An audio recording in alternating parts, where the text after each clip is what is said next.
Hello YouTube. Well, we're not in Rosebank anymore, Toto. We're on the Gold Coast today at the Ausmac conference. This is the Australian Macadamia Industry Conference that has been put off year after year after year because of COVID. It's the first one I've had the opportunity of attending, and it is the biggest, as I understand it, macadamia trade show in the world. And a lot of nutrition suppliers, machinery vendors, nut processors are here. We've got stalls for just about every pesticide seller. Absolutely guns loaded at the moment. We're in the morning tea break from the sessions. Can't bring you any of the sessions because they're copyright, but of course there's a lot to do here other than go to the sessions. I've found a lot of the sessions so far very focused on the larger growers who irrigate up here in Queensland, north of here in places like Gympie. But there are bits and bobs for pretty much anyone in the industry to take away. The morning tea is interesting. Every single thing in the morning tea actually contains macadamias. So come and have a look at this. We've got some macadamia meringues.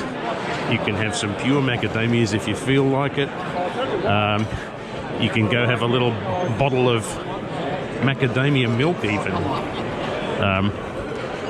Anyway, I'll be getting around some of these stalls later. Not sure if anyone wants a chat. Possibly that's right, but let me show you some of the real interesting stuff. To do that, I have to go outside.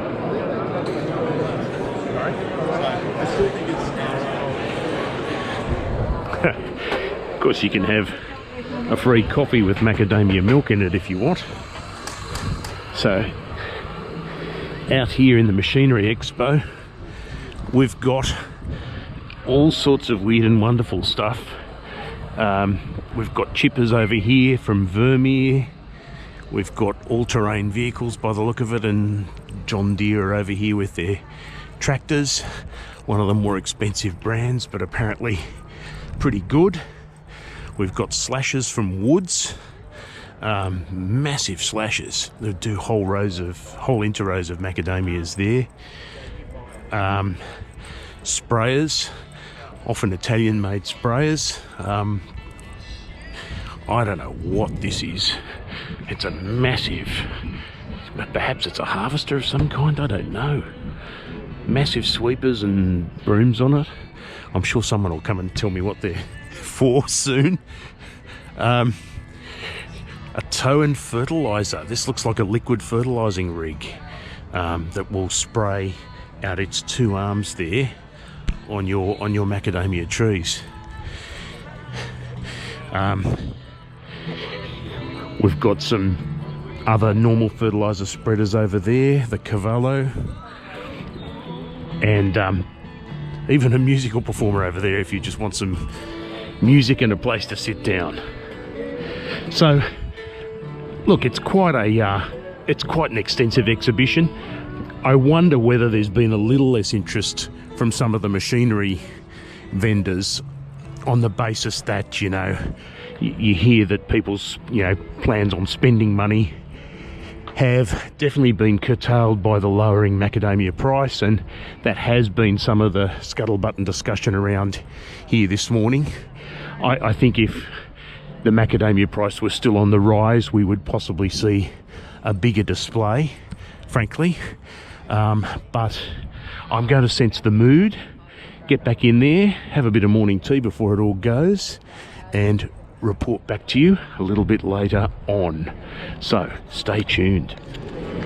And I'm taking a break for lunch here now, and some of the desserts are tempting me, but I thought I'd catch up and just on a blog basis fill you in with my impressions of the seminars they've been giving so far. Look, we had a mix of sessions that varied from very interesting to very frustrating, and the very interesting part was from a director of SAMAC, the South African Macadamia Association, talking about their industry, how they'd grown it, where they were growing it. certainly in terms of projections, they're going to be coming close to double the Australian industry by about 2027. And that's, I guess, not so much threatening, but impressive in the sense that they're really planting a lot of new macadamias. They're as worried about the price as we are, of course, but yeah, there's a definite, growth trajectory for South Africa that's not going to go backwards, regardless of what happens to the price. But the interesting thing he mentioned was that their growers are paid very differently for their crops than we are. They have a statistic which is called style spread, and that is out of a sample of nuts from the grower, how many of those nuts are style 1, 0, others, and basically that means whole kernels versus partial kernels versus commercial styles, and their style spread dictates what they're paid for the nuts. Now, this confirms something I've been banging on about for the Australian industry for quite a while, and that is, why aren't growers paid a higher rate for a higher percentage of whole kernels, which gets a higher price at the retail level? South Africa's already doing it, and given that they're the absolute biggest producer in the world, can't help but feel that Australia is going to go that way. Don't know if it's going to be sooner or later, but I think it's going to go that way. And if you're planning for the future, we've really got to plan for whole kernels and nuts that produce whole kernels. The second part of the discussion was about sustainability. And look at these lunches. Macadamias are a part of every single dish here. But sorry, I won't get distracted. The sustainability discussion was really sort of a dance around the big issue. We got told what we really already know, and that is that end markets, trade markets, even country markets want to know that our crop is done sustainably, because that's a large part of the consumer concern. What bothers me in that is that it ducked the big issue, and that is when you go and buy a natural product, people either recognise that it's organic or that it's not organic, and perhaps in the middle of it there's pesticide free. But given that it's almost possible to be an organic grower or fully organic because of the macadamia seed weevil and other pests, and it's almost impossible to be pesticide free, that lumps the rest of us into one big bucket. And if I use the expensive new generation pesticides and I feed organic fertilizers that cost me more, my nuts go into the same bucket as a neighbour who sprays diazinon and other organophosphates and who feeds chemical fertilizers. They're treated exactly the same way, they're sold to consumers exactly the same way, and I'm paid exactly the same way. So the system basically rewards people who do the quick and cheap and dirty, and punishes those who are trying to be more sustainable. Now, I don't know what the answer is to that. They certainly didn't come up with any at this conference. But, one system that we could perhaps introduce to consumers is a scoring system where orchards are given a score of sustainability out of 100 based on, what pesticides do you use, what fertilizers do you use, do you keep some of your land for biodiversity, do you recycle stuff on farm, that sort of thing, and do you have measures that mean that your trees will use fewer resources but give you a greater return.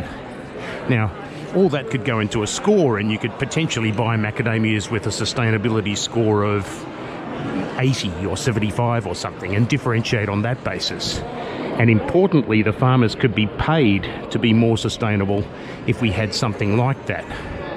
But it's the ability to be organic, it's the inability to be organic that's stopping us from earning a consumer respected label at the moment, and that's the real sustainability elephant in the room when it comes to macadamias right now.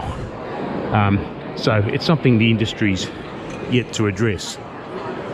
Having said that, you look around here and you can see the sea salt stand, it's organic, and then in here in some of these other stalls, we've got chemicals, we've got pesticides all over the place, everyone advertising their new expensive product. and trying hard not to see the disconnect between the cost of these products and the ability to earn a profit off the nuts at a significantly lower price.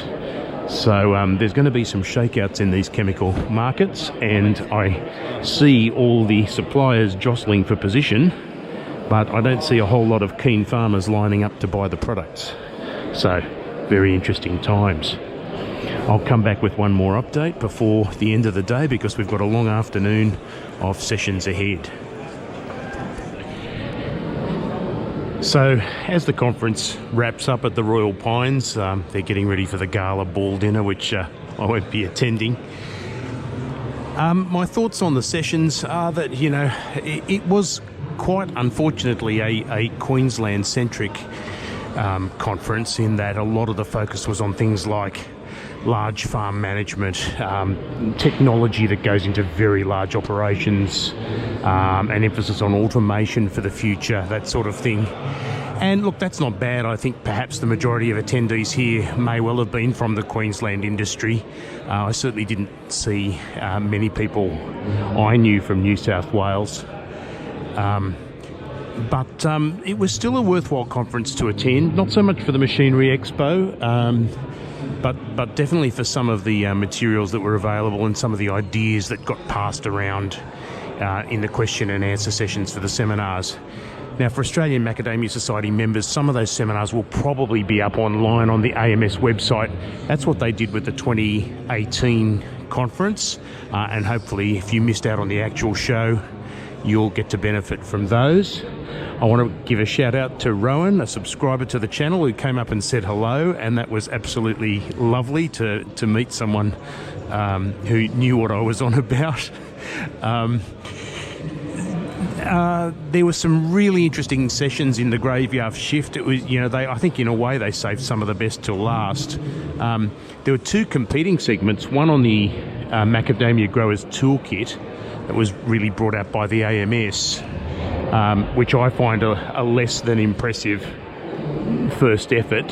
Certainly room for improvement, and it may well improve in second and later editions, because it does miss a lot of things, and it deals with things on a very basic level.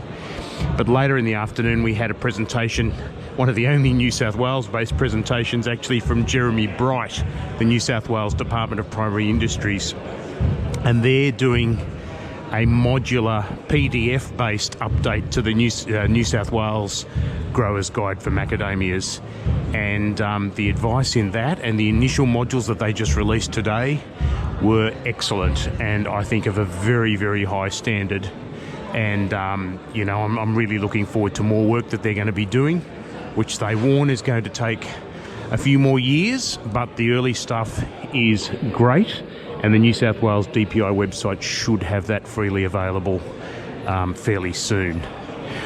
The other thing which really gave some hope for the future was a presentation of 9 young researchers from Queensland universities. I think 1 or 2 are from Southern Cross, so that's you know, crosses into New South Wales, all on macadamias. These young people were doing doctorates, PhDs, on, you know, master's degrees on macadamia-related research that was funded by our industry levy, and I thought that was fabulous. It was a really excellent session. I think the overwhelming feeling of gratitude towards these people was very strong, because they're looking at things that will really make a difference to us. New dwarfing root stocks that might keep tree heights to 5 metres, better cross-pollination techniques, absolutely wonderful stuff that is genuinely useful, not just academic, but genuinely practically useful to the macadamia industry. And I'm glad that we are funding it, because these kids have real brains, and we got a very real sense that the future is bright, so long as we can manage the market for macadamias a little better than we have been doing, and bring those prices for our crops back up. Well, I'm going to sign off here from the beautiful Royal Pines. I hope you enjoyed the coverage. I'll get back to Nutkin Farm and put my feet back on the ground, and I'll be in touch with you soon. Bye for now.